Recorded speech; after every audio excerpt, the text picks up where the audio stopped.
Hey everybody, and good afternoon. Mike Shelby here with another episode of TAC Intel Tuesday. On today's episode, I'm answering the question, Mike, I know that local intelligence is important, but where do I even start? So I'm going to share with you the 3 areas I think you should be developing and also give you some advice to help get you started. Now, last weekend, I taught my first course of the year, the Tactical Intelligence course in Waco, Texas. And incidentally, we cover those same 3 starting points for developing local intelligence in that course. And those 3 things are, number 1, developing your area study. So looking at all the things that can affect your mission. This is a step we'll call orientation. And then we have to start developing our local intelligence network or information sharing network. And this is something that we'll call network development. And then finally, number 3, developing specific intelligence to drive your mission.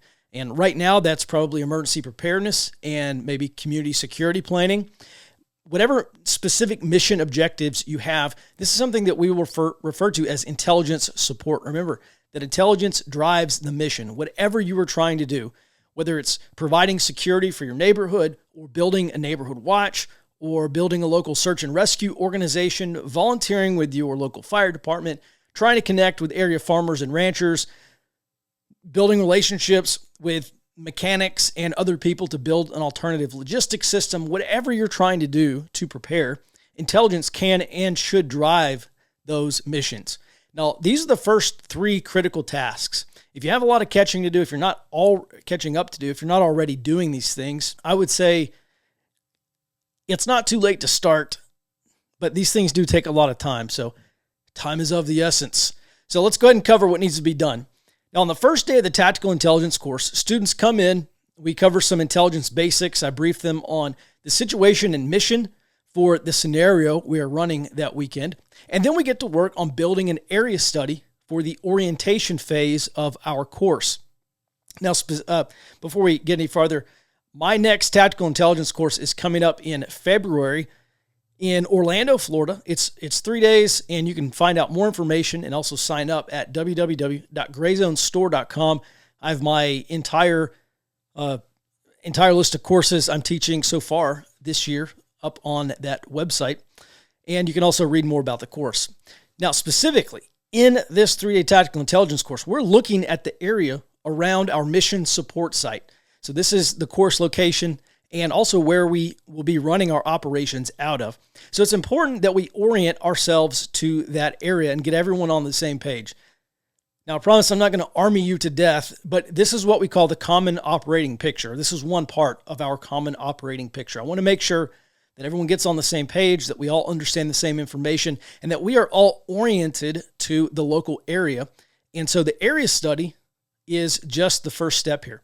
Now, for those of you watching at home, that area would be your home, your neighborhood, your office, your bug out location, wherever you spend your time or wherever you're going to be active. And there's a good chance that many of you are going to have more than one area. So with that in mind, here's a critical term for you, for those unfamiliar. This is what we refer to as the area of operations, or the AO for short. This is the area where we are operational. And this is the first step in developing your area study, which is identifying that place or those places where you are going to be. Now, if it's grid up, conditions normal, and you're driving to work, you're picking your kids up from school, you're going to church and the grocery store, then all of those places, wherever your routine activity or operations are, that is going to be your situational normal area of operations. Now, if it's grid down or there's an emergency or something that's keeping you at home or maybe even forcing you to bug out, then the same thing applies. Wherever you are going to be is your AO, your area of operations. So if you bug out to the family land or to your cabin up in the hills, then this place and all those primary and alternate routes that you are going to take to get there will be your AO. And then the next step is, once you've defined your AO, your area of operations, where it actually is, then the next step is to do your area study. If you have multiple AOs, then you need multiple area studies. Now, I do an area study specifically because I want to know 2 things. The first is I want to know what I'm working with, what assets and opportunities, what individuals, what influencers and key personnel, etc., there are in an area. Who do I need to link up with? Who do I need to build relationships with to make sure my world keeps spinning? Who do I need to avoid? Who do I need to watch out for, etc. And then the second thing I want to know is what I'm up against. Where are the areas, threats, and hazards that I'm going to be dealing with in the future? I have limited resources in terms of money and time and material and personnel. So how do I prioritize my assets, especially my time and resources, to my actual needs? And if you haven't done an area study, then I would say it's impossible to answer this question accurately. If you haven't done an area study, then you may be misappropriating your time and materials and personnel and your money towards unrealistic events, or maybe even towards the wrong events or the wrong situations. So if you're like me and you don't have unlimited money, resources, and time to waste, then an area study is going to be a mission critical tool for you, especially just beginning. Really, we do our area study, we understand what we're getting ourselves into, and then we can start actually preparing for those things that we're going to be knee deep in or neck deep in. So I want to identify these things in advance because I want to start developing those assets and preparing for those threats as soon as possible, which is why I do an area study. That's the very first thing we do. Now, I've done a bunch of videos on how to do an area study. I'm not going to rehash that in this video, but I will link to those videos in the description. So be sure to watch those. Now, after you start your area study, we move on to the second task, and it is imperative that you start developing a local intelligence network. If that name scares you or you think it's going to spook some other people, then just call it an information sharing network. And as a matter of fact, that was a concern for a recent student. And my advice was to start a local civic or humanitarian organization as basically a front organization. So put a community-centric face on what really is a de facto intelligence network. It's okay to do that. That is exactly what a neighborhood watch is a de facto intelligence network or information sharing network. That's the whole point of a neighborhood watch. That is why I'm really big on using that as a starting point and then eventually a point of leverage to grow your network. Now, we just had an ice storm here in central Texas and across the country. There's ongoing ice storms. So for the next ice storm or tornado or hurricane or whatever event is potentially a great opportunity for you to ask your friends and family if they want to share information that they come across in the lead up and also during this event. So you can ask them to share weather, road conditions, power outages, whatever. And initially, it doesn't really even matter if what they're sharing has intelligence value for you. What's most important, I think, especially in the beginning, is that you acknowledge their contribution, you get them sharing, and then we can steer them towards sharing more relevant information. And we do this through collection requirements, but we can get them sharing. That is the very first step. And as Pat Mack says, make it habitual. And then we can use that as a start to our intelligence network. And also down the road, we can distribute specific collection requirements. So identify the conditions on this bridge, or let me know if this area floods, or whatever, specific pieces of information that we're looking for. Now, my local group, we use Signal. And I know that comes with some risks. Like, I wouldn't bet my life on it. I wouldn't post any sensitive information on there. But I think just for establishing real-time communications ahead of an emergency or during an emergency, that is one option.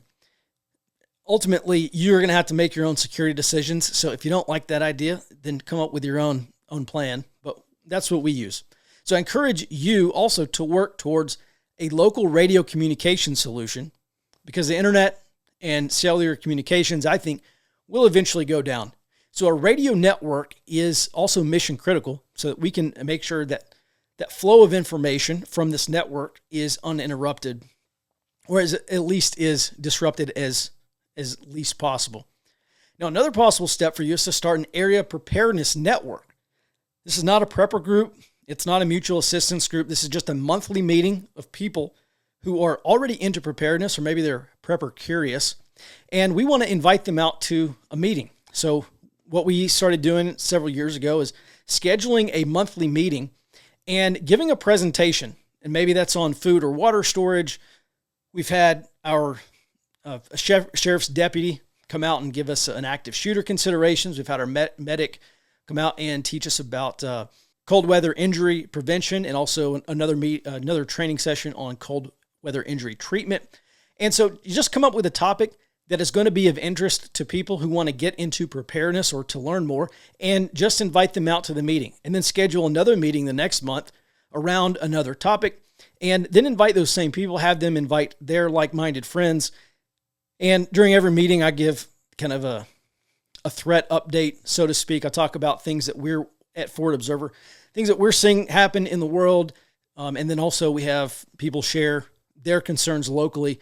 And it's really just a crowdsourced information sharing session so that we can get a better picture of, really get a better security picture for us and share information that I may not know about.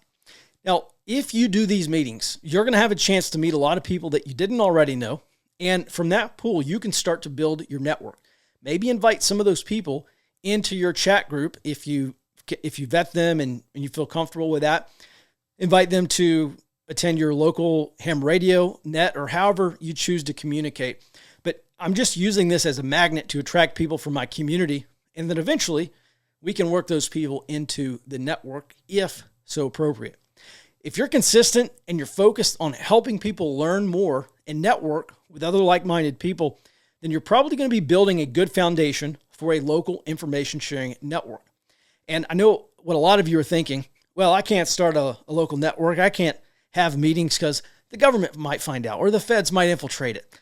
And I can understand where you're coming from, especially heading into 2024. But I'm just going to be very blunt and say that if you're scared into inaction, or if you're too scared to organize, if you're too scared to network, then just go ahead and die miserable and alone, because you're just going to be a speed bump for someone else to run over if you're not networking right now.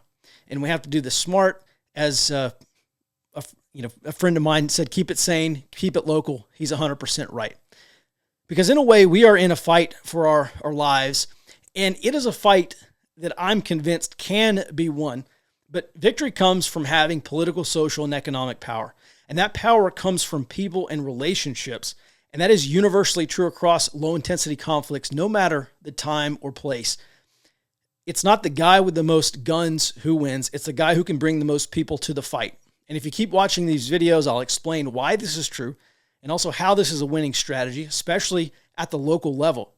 Now, for everyone else who realizes that local networking is worth the price of admission, the network development should be your second immediate goal after your area study, after you start your area study.